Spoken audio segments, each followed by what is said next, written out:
Hello, this is Scott Snyder and my counterpart Ian Aguilar here with Mellon Money Management, the only financial planning firm here in Ponte Vedra, Florida.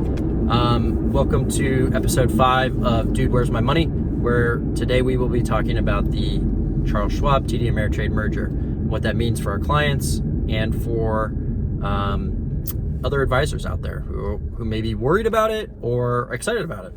I think there's two sides to that coin, and really today we're going to be sharing our honest opinion on what we think, both positive and negative, so that you know where we're coming from. Yep.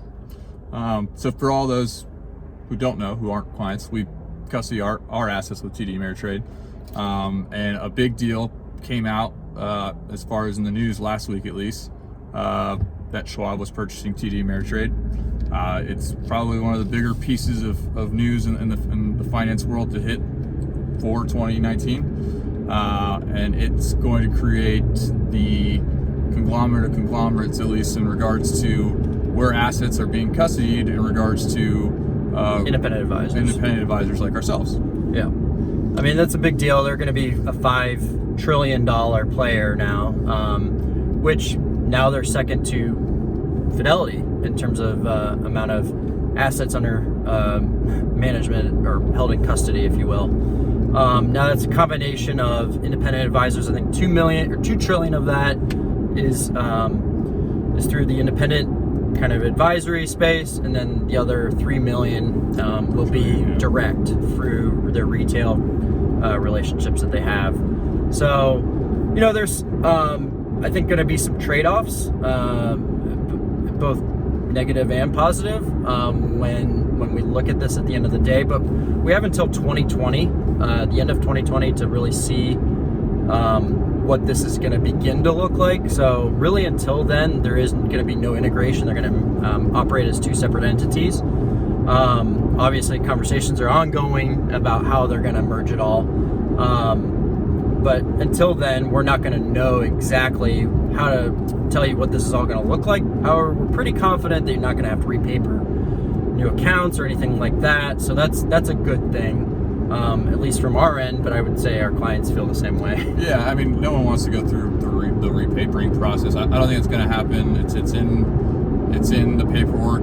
When we work with clients, that if we are to get purchased from a larger entity like Schwab, that it just happens automatically. But I think it gives us, at least as advisors, a good opportunity to take a look at the landscape and see, is this the best option for our clients, and is it the best option for our firm? So that's definitely something that we're looking at. I think a lot of people are even talking, does the deal even go through? I don't think there's any issues in the deal not going through, like we were talking earlier, from an antitrust perspective, because there are other large firms out there. I don't think this one's going to get hauled up in any type of antitrust regulation. Probably not. And so to Scott's point, towards the end, and we've got until the end of back end of 2020 to really take a look around and see, is this a good thing? And I think there really are some positives for sure in regards to, they're going to be able to save money as a firm, because they're going to have certain areas where they're already spending duplicative amounts of money in the same spots. Right. So cost of, there's going to be some efficiencies created for sure. Right. But there's also going to be some things that don't match. Right. Like, for instance, the fact that TD Ameritrade tends to cater more to smaller advisory practices like ours, hence why we're on their platform. Whereas Schwab, honestly, caters more to a larger advisor. I think you have to have 100 million just to even get a crack at them. Yeah. So, and quite frankly, they really want people that are 200 million or more before they really start giving you the full boat of services. So we want to make sure that that TD is still going to give us what we've been getting up to this point. Exactly. For our clients, when this switch does happen, because we want to make sure that the service that we're providing to our clients is still going to be feasible and possible within the new corporate structure that the Schwab TD Ameritrade merger will create. And the nice thing is that there are enough options for us to go to that we're not like just stuck between TD Ameritrade and Schwab and Fidelity. Right. which a lot of people are talking about right now. They're the two biggest players, but there are other custodians out there like Interactive Brokers, Pershing, this altruist company that is developing some really cool stuff. So I think it could be a great opening for some of these other players to step up their game. Yeah, for sure. I think it's exciting to be able to give some of these smaller entrants into the market the opportunity to see what is it that they can make, what is it they can do to kind of disrupt the market, and does that disrupt the market enough to actually steal some assets from the conglomerates of the world like Schwab and TD, and because they are going to have to be working through how to bring these two companies together. It's the iron's hot for some of these smaller companies to come in and strike and see what it is that they can do. I mean, quite frankly, what I could see happening is there's the direct side of the business for both TD Ameritrade and Schwab, and I think that's where a lot of the duplication of efforts. You might have a TD on one corner, and a Schwab on right across the street. Well, that's where I think you could see a branch close down, and the duplication of efforts will be streamlined. Where I could see them maybe keeping something separate is with having TD Ameritrade really maybe continue to cater more to the smaller advisor. Yeah. They continue to use sort of the innovation that TD's offered around technology and allowing other fintech companies to innovate through them. But then having the Schwab side of it be more of we cater to certain advisory practices with over 200 million. Yeah, no, I think that's true. And then it's also, how do they manage the difference between the two companies?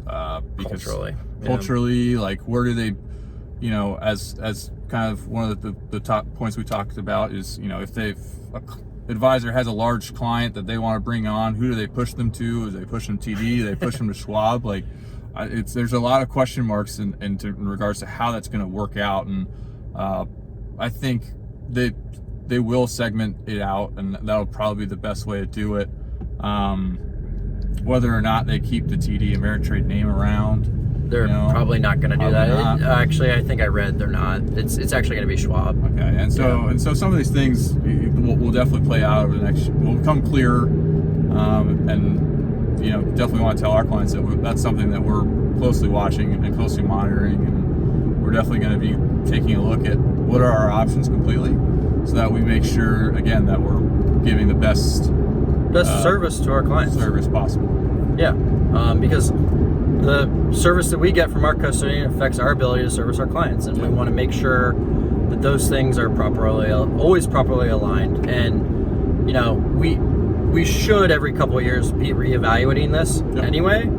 At the same time, we don't want to inconvenience our clients by making them sign a bunch of paperwork every couple of years. So it's a fine line you want to walk. Right.